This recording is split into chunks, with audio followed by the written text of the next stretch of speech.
I'm here in Southern California, and I think I've rented the most Hollywood car possible, this 2015 BMW i8. Other than having 4 seats, there's very little to compare it to my old 1991 8 Series back home in Kansas, but there are a few similarities. New, this car would have cost up to $150,000, and when you adjust for inflation, my 1991 850i sold new for about the same money. Both cars have styling that was way ahead of its time as well, but unfortunately for the i8, it appears to also be sharing the old 8 Series' massive depreciation curve. Now, when I say massive, really it's just depreciating percentage-wise on par with most other BMW models and European luxury brands, but this seems especially surprising for a car like this i8 that was so hyped. This gorgeous styling with its butterfly doors and funky fins has certainly been getting me a lot of attention while I'm out here, on par with me driving around most other exotics. But unlike a Ferrari or a Lamborghini, this car has depreciated nearly half of its value in 3 years. Currently on AutoTrader, there are 15 of these for sale for under $80,000.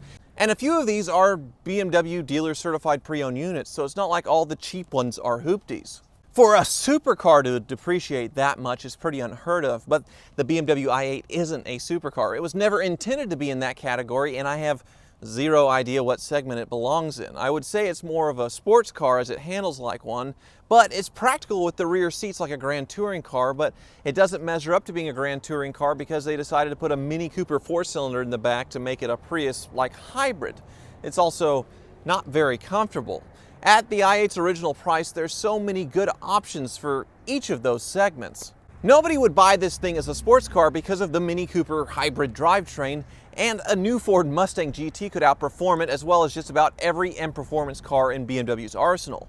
This car is not comfortable enough to be a Grand Touring car either, something that Mercedes was able to blend perfectly with the performance spin on their AMG GT, and all the techie tree hugger people would skip this car for the more practical and advanced Tesla.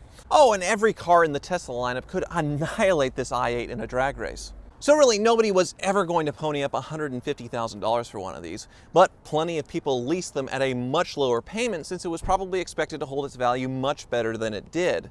BMW is also deeply discounting these cars to move them along, but now that the i8 is 3 years old, the market is getting flooded with lease returns. Nobody in their right mind would buy them at the high residual value quoted in their lease agreement, and that's why you're seeing the value of these cars dropping fast. So at say $75,000, is this BMW i8 worth buying? I'm sure you know my answer, given my history with techie BMWs, and that is absolutely yes. Yes, this car was built to be fun, and I'm having a lot of fun playing with it. So like I said earlier, this thing is the most Hollywood car I have ever seen, starting with everybody's introduction to it, which was in Mission Impossible 4 with Tom Cruise. And then you get into this car and you see the ambient lighting that is an obvious nod to the movie Tron. And then you start this thing up and it has the sound effects right out of a Michael Bay film.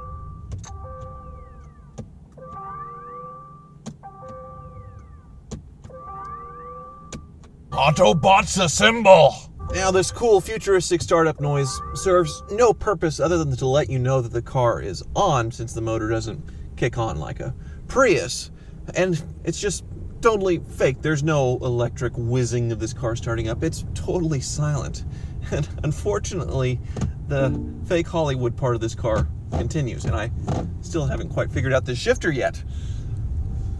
You know, maybe I should do like 5 minutes of research on Google or whatever before I drive one of these. Let's give this thing the beans.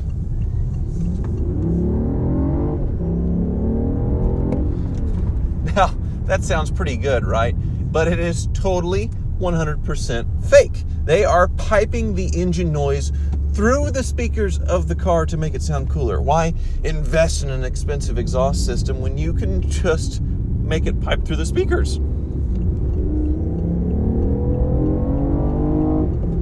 It works. I mean, I'm enjoying myself. Now, I have no complaints about this car's 4.5 second 0 to 60. It just doesn't matter to me at all. I'm one of those guys that really likes to enjoy a car and run it through its gears and hear that red line without being at speeds that'll send you directly to jail, where most hypercars you can't even enjoy them legally anywhere. This car does handle nicely like you would expect a BMW to be, but it's no M3 or M5. And that's what's so weird about this thing, is that it's actually a comfortable kind of cruising car, but they made it look like a crazy supercar. And it's why I like it. I didn't expect to like it. I honestly rented this car hoping I could just bash the heck out of it and say, this is stupid, the future is stupid, and buy old cars just to justify my own stupidity. But this is actually a pretty neat car. I see it as a really comfortable touring car that has a sporty edge to it with some practicality. I mean, it gets good gas mileage, I imagine, being the hybrid system. And one thing, being a dad with a 5-year-old, this is a car that I could actually take her for rides in. There's a back seat, and I can put the little kid seat back there, and we can tool around and have fun. There's not many cars that look like this that have this much practicality, and I guess I like it for that reason. I like it because it's practical. What am I saying? Good Lord, stop it. You want old, crappy cars. You do not want things like this. You want to buy crappy cars. Do not get lured. Do not get lured to the dark side. Now, I only have one hesitation other than how this car is going to age mechanically when I think about buying one of these. If the i8 continues to follow a depreciation curve similar to the new 7 Series, then in 2 years you should be able to snag one of these for around $50,000. At 5 years old, it would still qualify for BMW's certified pre-owned warranty program, so it's not a scary maintenance proposition, and really a good deal for a car this flashy and fun. Of course, I'm an idiot, so I'll probably buy one after that point and end up burying it in the ground in frustration. Thank you for watching.